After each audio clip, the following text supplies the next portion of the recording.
Hello, good morning, जोहार। मैं राजू और आप देख रहे हैं 24 झारखंड न्यूज। चलिए जानते हैं झारखंड की आज की 25 मुख्य बड़ी खबरों को। झारखंड में फिर दिखेगा मानसून का रौद्र रूप। 24, 25, 26, 27 और 28 जुलाई को भारी बारिश। ये 3 दिन पड़ेंगे भारी। झारखंड में एक बार फिर भारी बारिश का दौर शुरू होने वाला है। इस दौरान मानसून अपना रौद्र रूप दिखा सकता है। 24, 25, 26, 27 और 28 जुलाई को राज्य में भारी बारिश की चेतावनी जारी की गई है। 25, 26 और 27 जुलाई को भारी से बहुत भारी बारिश का ऑरेंज अलर्ट जारी किया गया है। तेज हवाएं भी चल सकती हैं। गरज के साथ वज्रपात की भी आशंका है। मौसम विभाग ने ऑरेंज अलर्ट जारी किया है। झारखंड के पूर्वी एवं निकटवर्ती मध्य भागों में कहीं कहीं पर 24 जुलाई को भारी बारिश हो सकती है। गरज के साथ तेज हवाएं चल सकती हैं। 40 से 50 किलोमीटर प्रति घंटे की रफ्तार से हवाएं चल सकती हैं। वज्रपात भी हो सकता है। मौसम विभाग ने येलो अलर्ट जारी किया है। 25 जुलाई को राज्य के दक्षिण पूर्वी भागों में कहीं कहीं पर भारी से बहुत भारी बारिश हो सकती है। मौसम विभाग ने ऑरेंज अलर्ट जारी किया है। उत्तर पश्चिम भाग में कुछ जिलों को छोड़कर शेष भागों में कहीं कहीं पर भारी बारिश हो सकती है। गरज के साथ वज्रपात भी हो सकता है। तेज हवाएं चलने का भी अनुमान है।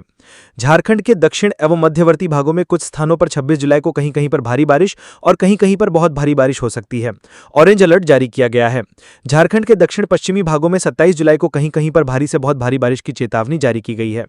ऑरेंज अलर्ट जारी किया गया है। राज्य के पश्चिमी एवं निकटवर्ती मध्य भागों में कहीं कहीं पर भारी बारिश हो सकती है। इस दौरान गरज के साथ वज्रपात की भी आशंका है। मौसम विभाग ने येलो अलर्ट जारी किया है। 28 जुलाई को भी कहीं कहीं पर भारी बारिश का पूर्वानुमान है। जस्टिस तरलोक सिंह चौहान बने झारखंड के मुख्य न्यायाधीश। राज्यपाल संतोष गंगवार ने दिलाई शपथ। जस्टिस तरलोक सिंह चौहान झारखंड हाईकोर्ट के नए मुख्य न्यायाधीश बन गए हैं। बुधवार 23 जुलाई को राजभवन में सुबह 10 बजे से आयोजित शपथ ग्रहण समारोह में राज्यपाल संतोष कुमार गंगवार ने नए मुख्य न्यायाधीश को पद और गोपनीयता की शपथ दिलाई। शपथ ग्रहण समारोह में जस्टिस तरलोक सिंह चौहान के परिजनों के साथ साथ राजनीतिक क्षेत्र से जुड़े नामचीन हस्ती के अलावे न्यायपालिका से जुड़े बड़ी संख्या में न्यायविद मौजूद रहे। शपथ ग्रहण के बाद राज्यपाल संतोष कुमार गंगवार ने पुष्पगुच्छ भेंट कर नए मुख्य न्यायाधीश को बधाई दी। शपथ ग्रहण समारोह में मौजूद मुख्यमंत्री हेमंत सोरेन ने भी नए मुख्य न्यायाधीश को बधाई दी। शपथ ग्रहण समारोह में नेता प्रतिपक्ष बाबूलाल मरांडी के अलावे विधानसभा अध्यक्ष रविंद्रनाथ महतो, राज्य सरकार के कई मंत्री और झारखंड हाईकोर्ट के कई न्यायाधीश मौजूद रहे। गौरतलब है कि हिमाचल प्रदेश के शिमला जिला के रोहड़ू से संबंध रखने वाले जस्टिस तरलोक सिंह चौहान को झारखंड के चीफ जस्टिस एमएस रामचंद्रन के त्रिपुरा हाईकोर्ट में तबादले के बाद चीफ जस्टिस नियुक्त किया गया है। झारखंड हाईकोर्ट के अधिवक्ता धीरज कुमार ने नए मुख्य न्यायाधीश तरलोक सिंह चौहान का स्वागत करते हुए उम्मीद जताते हुए कहा कि इनके नेतृत्व में हाईकोर्ट में लंबित केसों की सुनवाई में तेजी आएगी और जजों के रिक्त पदों के भरे जाने की उम्मीद है। गौरतलब है कि तरलोक सिंह चौहान का कार्यकाल जनवरी 2026 तक का है। धनबाद में अवैध खनन के दौरान चाल धंसा, कई मजदूरों के दबे होने की खबर। पुलिस ने घटना से किया इनकार। झारखंड के धनबाद जिले में अवैध उत्खनन के दौरान बड़ा हादसा होने की सूचना है, जहां अवैध खनन के दौरान चाल धंसने से कई लोगों के दबे होने की खबर है। घटना बागमारा थाना क्षेत्र के जमुनिया की है। वहीं हादसे को लेकर जदयू विधायक सरयू राय ने 9 मजदूरों की मौत होने की बात कही है। भाजपा प्रवक्ता ने भी मामले को लेकर सवाल खड़े किए हैं और पूरे मामले में सीबीआई जांच कराने की मांग की है। हालांकि धनबाद पुलिस की ओर से ऐसी किसी घटना से इनकार किया गया है। हादसे को लेकर बियाडा के पूर्व अध्यक्ष और समाजसेवी विजय झा ने कहा कि मंगलवार रात के वक्त हादसा होने की बात कही जा रही है। चर्चा है कि खदान के अंदर कई लोग कोयले की कटाई कर रहे थे। इसी दौरान अचानक खदान के अंदर पानी घुस गया, जिससे चाल के धंसने की भी खबर है। चर्चा है कि इस हादसे में कई लोग दबे हैं। उन्होंने कहा कि मुझे इससे संबंधित कई फोन आए, जिसके बाद मैंने कई लोगों से बात भी की। लोगों ने घटना की पुष्टि की है, लेकिन हादसे में कितने लोग दबे हैं इस पर संशय बना हुआ है। पिछले कुछ सालों से अवैध खनन लगातार जारी है। ऐसी दुर्घटनाएं एक बार में नहीं होती, ये पिछले कई सालों से चल रहे अवैध खनन का नतीजा है। उन्होंने कहा कि इसके लिए हाईकोर्ट में एक जनहित याचिका भी दायर की गई है। इस पूरे मामले की जांच होनी चाहिए। स्वास्थ्य मंत्री इरफान अंसारी ने कहा कि यह घटना राज्य को शर्मसार करने वाली घटना है। हमारे लोग मारे जा रहे हैं। ये घटना पूरी तरह से बीसीसीएल की लापरवाही के कारण हो रही है। निर्दोष मारे जा रहे हैं। बड़ी बड़ी घटनाएं हो रही हैं। जिनके पास जमीन है वही चोर हैं। फिर लीपापोती होगी और कहा जाएगा कि अवैध खनन हो रहा है और अवैध खनन में लोग मारे जा रहे हैं। फिर उसके बाद ऐसे लोगों को मुआवजा नहीं मिलेगा। मॉनसून सेशन में सीएम के प्रभार वाले विभागों की जवाबदेही तय। झामुमो कोटे के मंत्रियों को मिली जिम्मेदारी। षष्ठम झारखंड विधानसभा का पहला मॉनसून सेशन 1 अगस्त से शुरू होने जा रहा है, जो 7 अगस्त तक चलेगा। लिहाजा मुख्यमंत्री के प्रभार वाले विभागों से जुड़े प्रश्नों के उत्तर देने और विधायी कार्यों को निपटाने के लिए 5 मंत्रियों को प्राधिकृत किया गया है। सभी मंत्री झारखंड मुक्ति मोर्चा के कोटे वाले हैं। मंत्रिमंडल सचिवालय एवं निगरानी विभाग ने इस बाबत अधिसूचना जारी कर दी है। मंत्री दीपक बिरुवा को कार्मिक प्रशासनिक सुधार तथा राजभाषा विभाग, मंत्रिमंडल सचिवालय एवं निगरानी विभाग, संसदीय कार्य को छोड़कर और मंत्रिमंडल निर्वाचन विभाग की जिम्मेदारी सौंपी गई है। मंत्री चमरा लिंडा अपने विभाग के साथ साथ महिला बाल विकास एवं सामाजिक सुरक्षा विभाग से जुड़े सवालों के जवाब देंगे। दरअसल इस बार के मानसून सत्र में कुल 5 कार्य दिवस रखे गए हैं। 4 अगस्त को प्रथम अनुपूरक बजट पेश किया जाएगा। सत्र के पहले दिन यानी 1 अगस्त शुक्रवार को विधानसभा के सत्र में नहीं रहने की अवधि में राज्यपाल द्वारा प्रख्यापित अध्यादेश की प्रमाणित कृतियां सभा पटल पर रखी जाएंगी। फिर शोक प्रकाश के बाद कार्यवाही स्थगित हो जाएगी। 2 और 3 अगस्त को अवकाश रहेगा। 4 अगस्त सोमवार को प्रश्नकाल की कार्यवाही होगी। साथ ही वित्तीय वर्ष 2025-26 का प्रथम अनुपूरक बजट सभा पटल पर रखा जाएगा। 5 अगस्त मंगलवार को प्रश्नकाल के बाद प्रथम अनुपूरक बजट की विवरणी पर सामान्य वाद विवाद के बाद मतदान होगा। 6 अगस्त बुधवार को प्रश्नकाल के बाद राजकीय विधेयक और दूसरे राजकीय कार्य निपटाए जाएंगे। 7 अगस्त गुरुवार को 5वें और अंतिम कार्य दिवस पर प्रश्नकाल, राजकीय विधेयक और दूसरे राजकीय कार्य के साथ साथ गैर सरकारी संकल्प पर विभागीय मंत्री जवाब देंगे। कंप्यूटर इंजीनियरिंग का छात्र निकला साइबर अपराधी, किराएदार बनकर मकान मालिक का उड़ा ले गए पैसे। रांची पुलिस लगातार साइबर ठगों के खिलाफ कार्रवाई कर रही है। इसी कड़ी में साइबर क्राइम थाना की टीम ने बिहार के वैशाली जिले के रहने वाले एक साइबर ठग को गिरफ्तार किया है। गिरफ्तार साइबर अपराधी ने अपने ही मकान मालिक के साथ ठगी को अंजाम दिया था। गिरफ्तार ठग अभिषेक कुमार रांची में अनिमत तिग्गा के मकान में किराए पर रहकर एक निजी यूनिवर्सिटी में कंप्यूटर साइंस में इंजीनियरिंग कर रहा था। पुलिस ने आरोपी के पास से 4 मोबाइल समेत अन्य चीजें बरामद की हैं। पूछताछ में आरोपी ने अपना जुर्म स्वीकार किया है। ग्रामीण एसपी ने बताया कि आरोपी अभिषेक का अनिमा से अच्छा संबंध होने की वजह से वो उनके घर पर आया जाया करता था। 1 जून को अनिमा का मोबाइल घर में ही पड़ा था। अभिषेक की नजर उस पर पड़ी तो उसने मोबाइल को चुरा लिया। उस मोबाइल में ब्लैंक सिम कार्ड डाल दिया और अनिमा के मोबाइल में लगा सिम कार्ड को अपने मोबाइल में डाल दिया। फिर उसी सिम का इस्तेमाल कर पीड़िता के खातों से यूपीआई आईडी तैयार कर ली और फिर उसके बाद विभिन्न सीएसपी संचालकों के स्कैनर के जरिए रकम निकालकर नकद राशि निकाल ली। निकाय चुनाव के बहाने भाजपा के जनाधार वाले शहरी क्षेत्रों में संगठन को मजबूती प्रदान में जुटी कांग्रेस। राज्य में निकाय चुनाव अब अवश्यंभावी दिखने लगा है। पिछले दिनों झारखंड पिछड़ा वर्ग आयोग के अध्यक्ष और सदस्यों के मनोनयन से चुनाव की संभावना को बल मिला है। 24 जुलाई की कैबिनेट की बैठक में राज्य निर्वाचन आयुक्त की नियुक्ति भी संभव है, जो निकाय चुनाव को अंजाम देने के लिए अनिवार्य शर्त है। निकाय चुनाव को देखते हुए कांग्रेस ने शहरी क्षेत्रों में अपने जनाधार को मजबूत करने की रणनीति पर अमल भी शुरू कर दिया है। इसी उद्देश्य को लेकर शहरी स्थानीय निकायों में कांग्रेस कमेटियों के गठन के लिए पूर्व प्रदेश अध्यक्ष राजेश ठाकुर को पार्टी ने पर्यवेक्षक नियुक्त किया है। उन्हें शहरी क्षेत्रों का भ्रमण कर नगर तथा वार्ड स्तर पर कांग्रेस कमेटियों के गठन करने की जिम्मेदारी दी गई है। साथ ही जिला कांग्रेस अध्यक्ष और जिला कांग्रेस पर्यवेक्षकों के साथ मिलकर संगठनात्मक मजबूती प्रदान करने को कहा गया है। प्रदेश कांग्रेस अध्यक्ष केशव महतो कमलेश द्वारा राजेश ठाकुर को लिखे गए पत्र में कई अन्य सुझाव भी दिए गए हैं। कहा गया है कि ऐसे शहरी निकाय जहां पिछले लोकसभा या विधानसभा चुनाव में कांग्रेस का प्रत्याशी रहा हो, वहां जिलाध्यक्ष और पूर्व प्रत्याशियों की राय लेकर कमेटियों का गठन कराएं। साथ ही समय समय पर बैठक कर मार्गदर्शन दें। इसके अलावा समय समय पर लंबित मुद्दों का निराकरण कराने में प्रभावी भूमिका निभाएं। जानकारी के अनुसार राजेश ठाकुर को यह प्रत्यक्ष जिम्मेदारी दी गई है, लेकिन इसके इतर भी उन्हें गठबंधन के दलों के साथ समन्वय स्थापित करने की महती जिम्मेदारी दी गई है। मंत्री इरफान अंसारी का बड़ा ऐलान, कहा लोहरदगा सदर अस्पताल बनेगा 300 बेड का आधुनिक हॉस्पिटल। झारखंड के स्वास्थ्य मंत्री डॉक्टर इरफान अंसारी बुधवार को लोहरदगा पहुंचे, जहां उन्होंने पूर्व राज्यसभा सांसद धीरज प्रसाद साहू के आवास पर शिष्टाचार मुलाकात की। इसके बाद वे बेतला के लिए रवाना हुए। लोहरदगा दौरे के दौरान मंत्री डॉक्टर इरफान अंसारी ने जिले में स्वास्थ्य सुविधाओं को और बेहतर करने का भरोसा दिलाया। उन्होंने कहा कि राज्य में स्वास्थ्य सेवाएं लगातार सुदृढ़ हो रही हैं और लोहरदगा में भी जल्द ही बदलाव देखने को मिलेंगे। खासतौर पर उन्होंने बताया कि लोहरदगा सदर अस्पताल को अपग्रेड कर 300 बेड वाला आधुनिक अस्पताल बनाया जाएगा। इसके अलावा जिले में स्वास्थ्य सेवाओं को सुदृढ़ करने के लिए एक नए सिविल सर्जन की नियुक्ति भी की गई है। मंत्री ने बताया कि पूर्व सांसद धीरज प्रसाद साहू के आग्रह पर लोहरदगा में लंबे समय से बंद पड़ा डायलिसिस केंद्र भी दोबारा शुरू कर दिया गया है। डॉक्टर अंसारी ने कहा कि जैसे जैसे राज्य भर में स्वास्थ्य सेवाएं बेहतर हो रही हैं, वैसे ही लोहरदगा में भी आने वाले समय में लोगों को उच्च गुणवत्ता वाली चिकित्सा सुविधाएं मिलेंगी। विवाद और असहमति की वजह से भाजपा जिलाध्यक्षों व प्रभारियों की बैठक स्थगित। मंडल अध्यक्षों के नाम पर सहमति बनाने के उद्देश्य से भाजपा जिलाध्यक्षों व जिला प्रभारियों की बुधवार को होने वाली बैठक को स्थगित कर दी गई है। आधिकारिक रूप से इसके लिए अपरिहार्य कारण बताया गया है, लेकिन पार्टी सूत्रों का कहना है कि मंडल अध्यक्षों के नाम पर आम सहमति नहीं बनते देख फिलहाल बैठक स्थगित की गई है। यहाँ मालूम हो कि झारखंड में 512 मंडल हैं। इनमें पार्टी कम से कम आधे मंडलों में अध्यक्ष की आधिकारिक घोषणा करना चाहती है, ताकि उसके बाद जिलाध्यक्षों के नामों की घोषणा की जा सके, लेकिन मंडल अध्यक्षों के नाम पर आम सहमति नहीं बन पा रही है। प्रदेश अध्यक्ष बाबूलाल मरांडी की अध्यक्षता में होने वाली इस बैठक में संगठन मंत्री कर्मवीर सिंह व अन्य वरिष्ठ नेता उपस्थित रहने वाले थे। इस बैठक में मंडल अध्यक्षों के नाम पर आम सहमति बनाने की रणनीति भी। मुख्यमंत्री हेमंत सोरेन ने कड़िया मुंडा से मेडिका में की मुलाकात, शीघ्र स्वास्थ्य लाभ की कामना की। मुख्यमंत्री हेमंत सोरेन बुधवार को रांची स्थित मेडिका मणिपाल अस्पताल पहुंचे। मुख्यमंत्री ने वहां इलाजरत लोकसभा के पूर्व उपाध्यक्ष कड़िया मुंडा से मुलाकात कर उनका कुशलक्षेम जाना तथा चिकित्सकों से उनके स्वास्थ्य की जानकारी ली। मुख्यमंत्री ने कड़िया मुंडा के शीघ्र स्वास्थ्य लाभ की कामना की। बता दें कि खूंटी लोकसभा क्षेत्र से 8 बार सांसद रहे और पूर्व लोकसभा उपाध्यक्ष पद्म भूषण कड़िया मुंडा की तबीयत अचानक बिगड़ गई। इसके बाद उन्हें मंगलवार को रांची के भगवान महावीर मणिपाल पूर्व में मेडिका अस्पताल में भर्ती कराया गया है।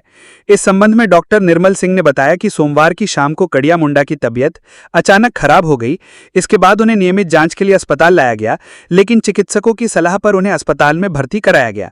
कड़िया मुंडा का इलाज वरिष्ठ चिकित्सक डॉक्टर विजय मिश्रा की देखरेख में चल रहा है। अवैध उत्खनन हादसा स्थल पहुंचे सांसद का विरोध, चंद्रप्रकाश चौधरी ने की जांच की मांग। कहा, हंगामा करने वाले कोयला माफिया के लोग। धनबाद जिले के बागमारा थाना क्षेत्र के जमुनिया में अवैध उत्खनन के दौरान चाल धंसने से लोगों के दबे होने की सूचना पर गिरिडीह सांसद चंद्रप्रकाश चौधरी ने घटनास्थल का दौरा किया। सांसद को केसरगढ़ के रहने वाले स्थानीय लोगों के विरोध का सामना करना पड़ा। लोगों ने आजसू सांसद के खिलाफ जमकर नारेबाजी की।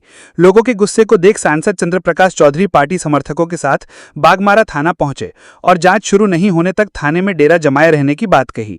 गिरिडीह सांसद ने पुलिस को मलबे में दबे मजदूरों के नाम और पते की जानकारी सौंपी। गिरिडीह सांसद चंद्रप्रकाश चौधरी ने बताया कि कोयले के अवैध उत्खनन के दौरान हादसे को लेकर प्रशासन लीपापोती में जुटा है।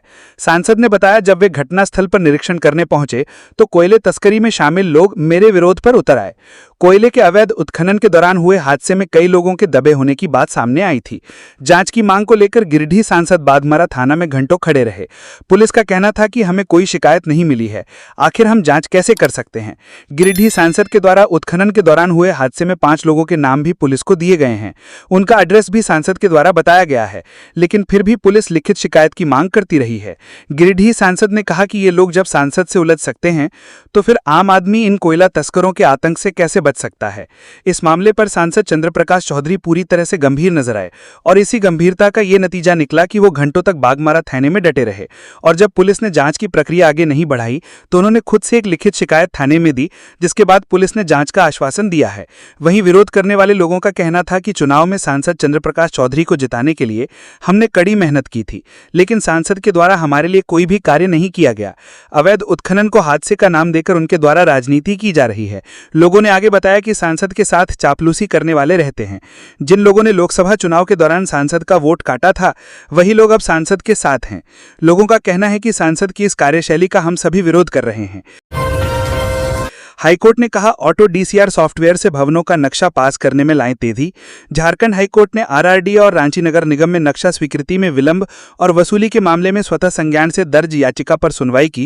Acting chief justice Sujit Narayan Prasad और जस्टिस राजेश कुमार की खंडपीठ ने मामले की सुनवाई के दौरान पक्ष सुनने के बाद रांची नगर निगम को ऑटो डीसीआर सॉफ्टवेयर से भवनों का नक्शा पास करने में तेजी लाने का निर्देश दिया। कहा कि जब तक राज्य सरकार द्वारा स्थायी व नियमित लीगल ऑफिसर की नियुक्ति नहीं हो जाती, तब तक पूर्व की व्यवस्था से ही नक्शा स्वीकृत करने की कार्यवाही की जाए। खंडपीठ ने नक्शा स्वीकृति में देरी को लेकर रांची नगर निगम के प्रशासक को उपस्थित होने का निर्देश दिया। दूसरे सत्र में नगर निगम के प्रशासक सुशांत गौरव उपस्थित हुए। खंडपीठ ने उनसे पूछा कि ऑटो डीसीआर सॉफ्टवेयर से नक्शा पास होता है, इसमें 5 स्टेप तथा समय निर्धारित है, इसके बावजूद धीमी गति से भवनों का नक्शा क्यों पास किया जा रहा है और इसमें इतनी देरी क्यों हो रही है। इस पर प्रशासक ने खंडपीठ को बताया कि लीगल ऑफिसर की नियुक्ति नहीं हो पाई है, इस कारण नक्शा पास करने में कठिनाई हो रही है। हालांकि नक्शा पास करने में विलंब नहीं हो रहा है, निर्धारित समय पर नक्शा पास करने पर काम हो रहा है। मामले की अगली सुनवाई 4 अगस्त को होगी। इससे पूर्व मामले की एमिकस क्यूरी अधिवक्ता इंद्रजीत सिन्हा ने खंडपीठ को बताया कि रांची नगर निगम में भवनों का नक्शा पास करने में काफी देरी की जा रही है, लोग नक्शा पास कराने को लेकर परेशान हैं। वहीं रांची नगर निगम की ओर से अधिवक्ता LCN साहदेव ने पैरवी की। उल्लेखनीय है कि रांची नगर निगम में नक्शा पास करने में विलंब और अवैध वसूली संबंधी खबर को झारखंड हाईकोर्ट ने गंभीरता से लिया था, उस पर स्वतः संज्ञान लेकर कोर्ट सुनवाई कर रहा है। नितिन गडकरी की रांची पर सौगातों की बारिश, झारखंड में दौड़ेगी फ्लैश चार्जिंग बस। केंद्रीय रक्षा राज्य मंत्री संजय सेठ ने बुधवार को नई दिल्ली में केंद्रीय परिवहन व राष्ट्रीय राजमार्ग मंत्री नितिन गडकरी से मुलाकात की। रांची में एलिवेटेड कॉरिडोर के लोकार्पण के लिए उनके प्रति आभार जताया। इसके साथ ही उन्हें एक स्मरण पत्र रिमाइंडर लेटर सौंपकर रांची में फ्लैश चार्जिंग बस चलाने, आउटर रिंग रोड का निर्माण और रातू रोड एलिवेटेड कॉरिडोर में सोहराई पेंटिंग का आग्रह किया। केंद्रीय परिवहन व राजमार्ग मंत्री नितिन गडकरी ने तीनों ही मामलों में तुरंत कार्रवाई का निर्देश दिया। रांची में फ्लैश चार्जिंग बस के लिए डीपीआर बनाने का निर्देश दिया है। फ्लैश चार्जिंग बस रांची से जमशेदपुर के लिए चलेगी और रांची शहर में भी चलेगी। इसमें एक साथ 35 लोग बैठकर यात्रा कर सकेंगे। इस बस में दिव्यांगजनों के लिए बैठने की सीट आरक्षित होगी। चाय कॉफी के लिए भी अलग से काउंटर होगा। इस बस की विशेषता होगी कि महज 15 सेकंड चार्ज होने के बाद यह बस 40 किलोमीटर तक चल सकेगी। नागपुर महाराष्ट्र के बाद रांची झारखंड इस देश का दूसरा शहर होगा जहां इसकी सौगात दी जा रही है। नागपुर में बस के लिए टाटा कंपनी को ऑर्डर भी दिया जा चुका है। एलिवेटेड कॉरिडोर में सोहराई पेंटिंग के आग्रह पर नितिन गडकरी ने त्वरित कार्रवाई करने का निर्देश राजमार्ग प्राधिकरण को दिया है। बहुत जल्द ही रातू रोड का एलिवेटेड कॉरिडोर झारखंड की संस्कृति के साथ जल जंगल जमीन की अलौकिक छटा और सोहराई पेंटिंग से सुसज्जित होगा। रांची में आउटर रिंग रोड के आग्रह पर केंद्रीय मंत्री नितिन गडकरी ने आउटर रिंग रोड की डीपीआर बनाने का निर्देश एनएचएआई के अधिकारियों को दिया है। 6500 करोड़ रुपए की लागत से इसकी डीपीआर तैयार की जाएगी। धनबाद सांसद की लिखित शिकायत के बाद हरकत में आया प्रशासन। एनडीआरएफ टीम की तैनाती के साथ प्रशासन सक्रिय। बागमारा के बीसीसीएल ब्लॉक 2 परियोजना अंतर्गत चमगादड़ माइंस में मंगलवार रात हुए अवैध कोयला खनन के दौरान चाल धंसने की घटना के बाद बुधवार को हालात तनावपूर्ण हो गया। घटनास्थल पर पहले जमशेदपुर पश्चिम के विधायक सरयू राय और फिर गिरिडीह के सांसद चंद्रप्रकाश चौधरी अपने समर्थकों के साथ पहुंचे। उनकी मौजूदगी की सूचना मिलते ही ग्रामीण मौके पर जमा हो गए और विरोध प्रदर्शन शुरू कर दिया। प्रदर्शनकारियों का आरोप था कि अवैध खनन की पूर्व सूचना देने के बावजूद प्रशासन निष्क्रिय रहा और अब नेता राजनीतिक दिखावे के लिए पहुंचे हैं। स्थिति उस समय और अधिक तनावपूर्ण हो गई जब दोनों पक्ष आमने सामने आ गए। मौके पर मौजूद पुलिस बल ने हस्तक्षेप कर माहौल को नियंत्रित किया और दोनों पक्षों को वहां से हटाया। प्रशासनिक स्तर पर शुरुआती उदासीनता रही और पुलिस का कहना था कि उन्हें कोई शिकायत नहीं मिली है, लेकिन सांसद चंद्रप्रकाश चौधरी द्वारा अपने लेटर पैड पर लिखित शिकायत सौंपे जाने के बाद प्रशासन हरकत में आया, जिसके बाद शाम को रांची से एनडीआरएफ की विशेष टीम घटनास्थल पर पहुंची। उनके साथ पुलिस बल, सीआईएसएफ जवान और बड़ी संख्या में प्रशासनिक अधिकारी मौके पर मौजूद रहे। झारखंड शराब घोटाले मामले में एसीबी ने सुमित फैसिलिटी के डायरेक्टर को गिरफ्तार किया। झारखंड में हुए 38 करोड़ रुपए के शराब घोटाले मामले में एसीबी ने एक और गिरफ्तारी की है। मंगलवार को एसीबी ने कार्रवाई करते हुए अमित प्रभाकर को पूछताछ के बाद गिरफ्तार किया है। Amit Prabhakar Sumit facility private limited का डायरेक्टर है। वित्तीय वर्ष 2022-23 में सुमित फैसिलिटी प्राइवेट लिमिटेड के द्वारा शराब दुकानों में मैन पावर सप्लाई की जा रही थी। शराब घोटाले मामले में अब तक एसीबी कार्रवाई करते हुए 11 लोगों को गिरफ्तार कर चुकी है। उल्लेखनीय है कि शराब घोटाला मामले में भ्रष्टाचार निरोधक अधिनियम के तहत जांच कर रही एसीबी अब मुख्य आरोपित निलंबित आईएएस विनय कुमार चौबे सहित सभी आरोपितों पर 90 दिनों के भीतर चार्जशीट करेगी। उत्पाद एवं मद्य निषेध विभाग के पूर्व प्रधान सचिव निलंबित आईएएस विनय कुमार चौबे को एसीबी ने 20 मई को गिरफ्तार किया था। उनके साथ साथ संयुक्त आयुक्त उत्पाद गजेंद्र सिंह भी गिरफ्तार हुए थे। गजेंद्र सिंह वर्तमान में जमानत पर जेल से बाहर हैं। वे हर दिन विभाग में भी जा रहे हैं, लेकिन अभी उन्हें कोई कार्य नहीं मिला है। रांची में ऑपरेशन के बाद महिला बेहोश और डॉक्टर फरार, अस्पताल पर लापरवाही का आरोप। राजधानी रांची के रातू थाना क्षेत्र स्थित अमृत अस्पताल में इलाज के लिए भर्ती एक महिला के ऑपरेशन के बाद उसकी हालत गंभीर हो गई है। परिजनों का आरोप है कि डॉक्टर की लापरवाही से मरीज अब तक बेहोशी की हालत में है, जबकि ऑपरेशन करने वाला डॉक्टर मौके से फरार है। इस घटना के बाद अस्पताल परिसर में जमकर हंगामा हुआ। स्थिति को नियंत्रित करने के लिए रातू थाना की पुलिस मौके पर पहुंची है। जानकारी के अनुसार रामगढ़ जिले के रजरप्पा थाना क्षेत्र अंतर्गत मायल गांव निवासी तीजू साव ने अपनी पत्नी रूपा देवी उम्र 38 वर्ष को 18 जुलाई को अमृत अस्पताल में पथरी की सर्जरी के लिए भर्ती कराया था। परिजनों के अनुसार 19 जुलाई को डॉक्टर सुशील कुमार ने लेजर तकनीक से ऑपरेशन किया, लेकिन ऑपरेशन के बाद से ही रूपा देवी को होश नहीं आया है। मरीज के पति तीजू साव ने रातू थाना में लिखित शिकायत दी है, जिसमें उन्होंने डॉक्टर और अस्पताल प्रबंधन पर लापरवाही का आरोप लगाया है। उन्होंने कहा कि ऑपरेशन से पहले उनकी पत्नी सामान्य स्थिति में थी और खुद चलकर ऑपरेशन थिएटर गई थी। ऑपरेशन के बाद से अब तक वह कोमा जैसी अवस्था में है। परिजनों का यह भी आरोप है कि जब मरीज की हालत गंभीर हो गई तो अस्पताल प्रबंधन ने इलाज की जिम्मेदारी लेने के बजाय दूसरे अस्पताल में रेफर करने की सलाह दी। इससे गुस्साए परिजनों ने अस्पताल परिसर में विरोध प्रदर्शन किया और अस्पताल प्रबंधन पर सख्त कार्रवाई की मांग की। फिलहाल पुलिस मामले की जांच में जुटी हुई है और डॉक्टर की तलाश की जा रही है। फार्मेसी काउंसिल में झारखंडियों की अनदेखी, देवेंद्रनाथ महतो ने दिया 1 सप्ताह का अल्टीमेटम, आंदोलन की चेतावनी। झारखंड स्टेट फार्मेसी काउंसिल में रजिस्ट्रार समेत मनोनीत एवं निर्वाचित सदस्यों के चयन में अनियमितताओं को लेकर विवाद लगातार गहराता जा रहा है। इसी के विरोध में झारखंड लोकतांत्रिक क्रांतिकारी मोर्चा द्वारा काउंसिल मुख्यालय के समक्ष बुधवार को जोरदार धरना प्रदर्शन किया गया। आंदोलन का नेतृत्व कर रहे देवेंद्रनाथ महतो ने काउंसिल प्रबंधक को अपना लिखित ज्ञापन सौंपते हुए 1 सप्ताह का अल्टीमेटम दिया। कहा कि राज्य के मूल वासियों के अधिकार के लिए हमारा संगठन कटिबद्ध है। काउंसिल गैर सरकारी व गैर झारखंडियों की कब्जे में मनमानी तरीके से संचालित हो रही है। तमाम विसंगतियों को दूर करने के लिए हमारा आंदोलन जारी रहेगा। प्रदर्शनकारियों ने शहीद महापुरुषों के जयकारों के साथ 4 घंटे तक धरना स्थल पर डटे रहे। मौके पर बरियातू थाना की पुलिस दलबल के साथ मौजूद रही। आंदोलनकारी काउंसिल के वर्तमान रजिस्ट्रार प्रशांत कुमार पांडे की कार्यप्रणाली पर गंभीर सवाल उठाते रहे। प्रशासन की पहल पर चल रही वार्ता के दौरान आंदोलनकारियों के तीखे सवालों का सामना करते हुए रजिस्ट्रार सह सचिव प्रशांत पांडे बीच वार्ता से उठकर चले गए, जिससे स्थिति और तनावपूर्ण हो गई। देवेंद्रनाथ महतो ने काउंसिल प्रबंधन को एक लिखित ज्ञापन सौंपते हुए कहा कि यदि 1 सप्ताह के भीतर समस्याओं का समाधान नहीं किया गया तो वृहद स्तर पर आंदोलन शुरू किया जाएगा। उन्होंने आरोप लगाया कि काउंसिल गैर सरकारी और बाहरी तत्वों के नियंत्रण में मनमाने ढंग से संचालित हो रही है, जो मूलवासी हितों के खिलाफ है। ग्रामीण प्रतिभा को सलाम, मंत्री शिल्पी ने इटकी में 200 छात्रों को राजीव गांधी सम्मान से सम्मानित किया। इटकी प्रखंड मुख्यालय में आयोजित एक भव्य समारोह में भारत रत्न स्वर्गीय राजीव गांधी प्रतिभा सम्मान से 200 मेधावी छात्रों को सम्मानित किया गया। इटकी प्रखंड के टॉपर और उत्कृष्ट प्रदर्शन करने वाले मैट्रिक एवं इंटर के छात्रों को यह सम्मान राज्य की कृषि, पशुपालन एवं सहकारिता मंत्री शिल्पी नेहा तिर्की ने प्रदान किया। यह सम्मान वर्ष 2005 से प्रतिवर्ष दिया जा रहा है, जिसका उद्देश्य ग्रामीण क्षेत्रों के प्रतिभावान छात्रों को प्रोत्साहित करना और उन्हें शिक्षा के क्षेत्र में आगे बढ़ने के लिए प्रेरित करना है। मंत्री शिल्पी नेहा तिर्की ने समारोह को संबोधित करते हुए कहा कि यह सम्मान छात्रों के आत्मविश्वास को बढ़ाता है और उनके लिए यह पल हमेशा यादगार रहेगा। सफलता का सपना देखना जरूरी है, क्योंकि जो सपने देखते हैं वही उन्हें साकार करने की दिशा में आगे बढ़ते हैं। उन्होंने यह भी कहा कि शिक्षा के साथ साथ छात्रों को चरित्र निर्माण और अनुशासन पर विशेष ध्यान देना चाहिए। इस अवसर पर मंत्री ने शिक्षकों और अभिभावकों की भूमिका की सराहना करते हुए कहा कि छात्रों की सफलता में उनकी अहम भूमिका होती है। शिक्षकों को अपने कार्य के प्रति ईमानदार और जिम्मेदार होना चाहिए, क्योंकि आज भी लगभग 70% बच्चे सरकारी स्कूलों में पढ़ते हैं और उनका भविष्य शिक्षकों की कर्तव्य निष्ठा पर निर्भर करता है। झारखंड में स्टेट फूड टेस्टिंग लैब में लापरवाही, 12 करोड़ की मशीनें बेकार, भारी धातुओं की जांच ठप। झारखंड के स्वास्थ्य महकमे की कार्यशैली का एक चौंकाने वाला उदाहरण सामने आया है। नामकुम में स्थित राज्य की एकमात्र स्टेट फूड टेस्टिंग लैब में खाद्य पदार्थों में भारी धातुओं जैसे सीसा, पारा, कैडमियम और आर्सेनिक की जांच की कोई व्यवस्था नहीं है।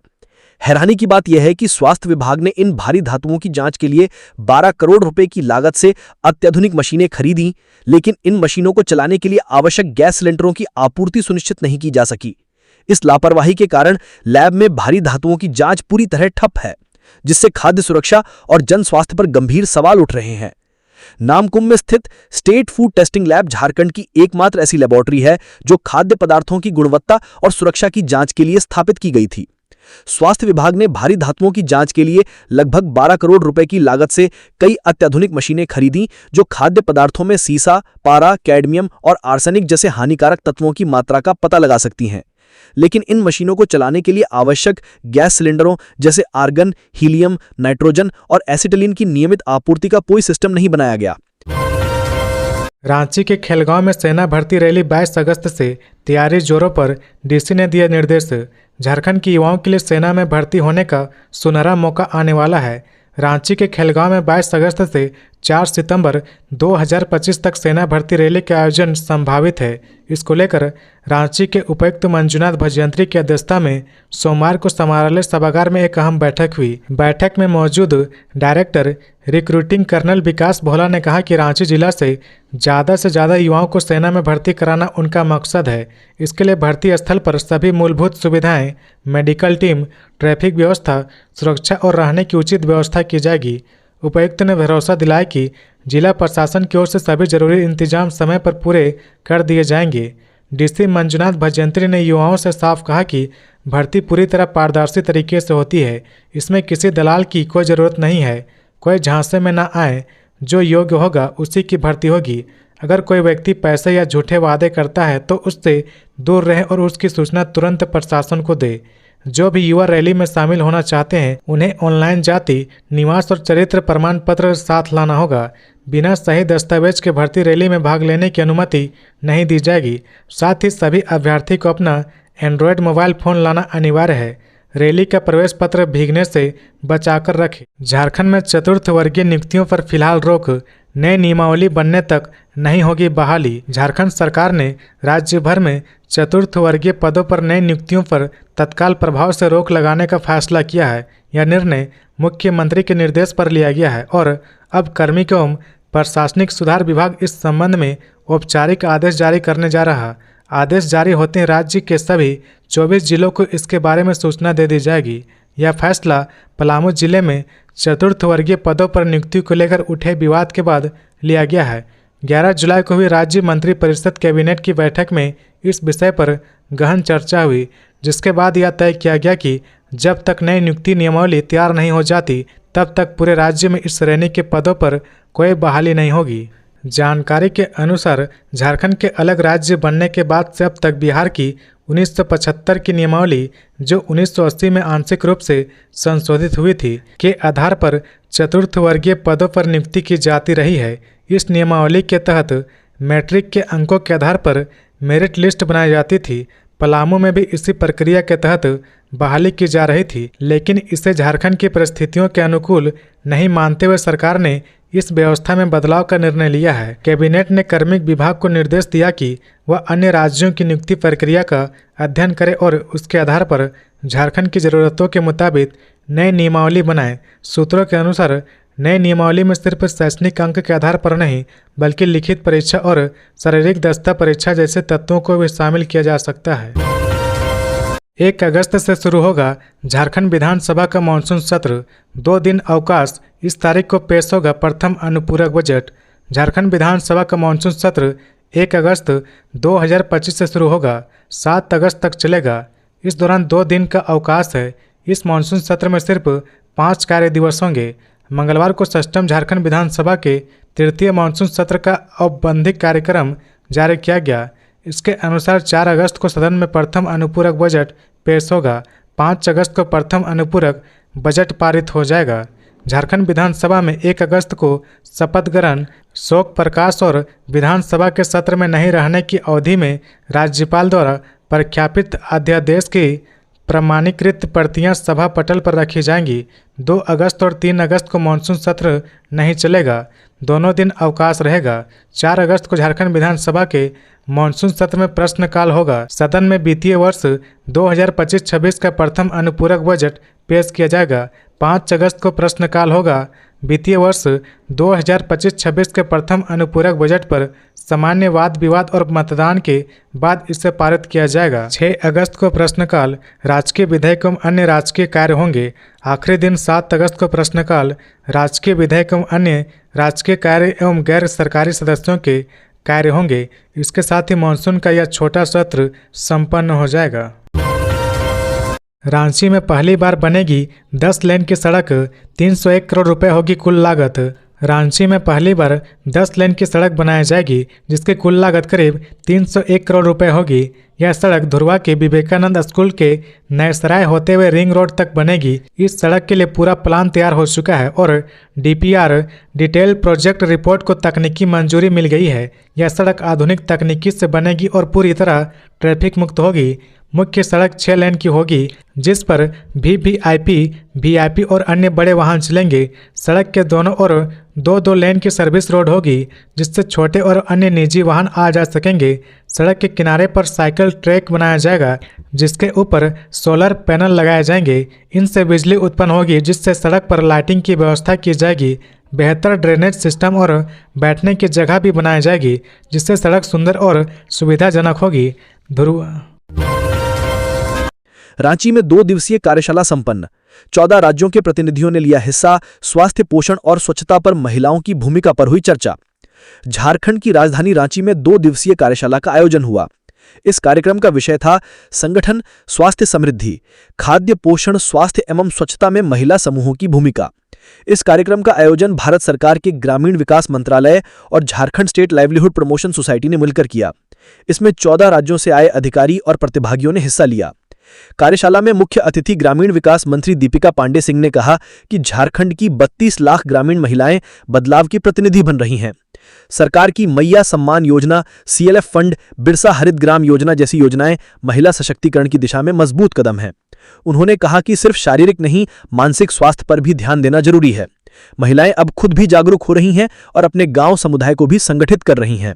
तो ये थी आज की झारखंड की टॉप बड़ी खबरें। इसी तरह झारखंड की हर छोटी सी बड़ी खबर देखने के लिए आप हमारे चैनल 24 झारखंड न्यूज को सब्सक्राइब करके बेल आइकन प्रेस कर ले, जिससे झारखंड की हर छोटी सी बड़ी खबर की अपडेट आप तक पहुंचता रहे। तो आज के लिए बस इतना ही। हमें दीजिए इजाजत, फिर मिलते हैं नेक्स्ट न्यूज में।